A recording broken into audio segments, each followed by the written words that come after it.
فلسطین کے مسئلے کے اوپر کسی زمانے میں کہا جاتا تھا کہ عرب دنیا صرف فلسطین کے مسئلے کو ہیومن رائٹس وائلیشن یا مسلمانوں کو مسئلہ سمجھتی ہے، کشمیر کو نہیں سمجھتی. اب وہ بھی نہیں رہا. تو ہم نے تو او آئی سی کی سطح پر بھی وہ ریڈ فلیگ ریز نہیں کیا، اپنی سینسٹیوٹی مسلم دنیا کو نہیں بتائی کہ Kashmir is a matter of life and death. اگر آپ اس چیز کا نوٹس نہیں لے سکتے تو ہمیں اس مردہ فورم کے اندر رہنے کی کوئی صورت نہیں. اور ایک بہت بڑا میسج ہوتا اگر پاکستان او آئی سی کو نکلتا ہے یا چھوڑتا ہے، یہ ایک بہت بڑا سگنل تھا، ایک کاسٹ تھی اس کے لیے، اور شاید وہ کبھی اس کو قبول نہ کرتے. ہم نے اسے بھی نہیں کیا.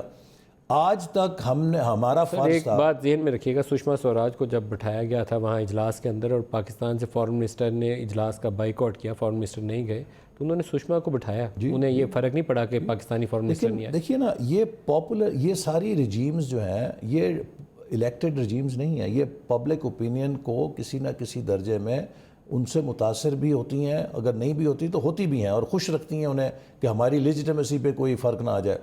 تو جب اس قسم کے اشارے جاتے کہ بھی ان لوگوں کی بے حسی سے پاکستان اور مسلم امہ کا اتنا بڑا کام جو ہے وہ بگڑ رہا ہے تو کچھ نہ ہوتا، لیکن کچھ نہیں کیا. پھر دنیا کے جو سب سے بڑے میڈیا ہاؤسز ہیں، ان کے جو ایشیا کورسپونڈنٹس ہیں، ان کو ہم سب لے کر آتے، کشمیر کا دورہ کراتے، ان کو یہ ایگنی دکھاتے تاکہ دنیا میں اس وقت میں سمجھتا ہوں کہ واشنگٹن پوسٹ اور نیو یارک ٹائمز وہ کشمیر کے لوگوں کی آزمائش کو اور ان کی جو ابتلا ہے اسے ہائی لائٹ کرنے کے لیے زیادہ بڑا کردار ادا کر رہے ہیں بنسبت ہماری حکومت کے.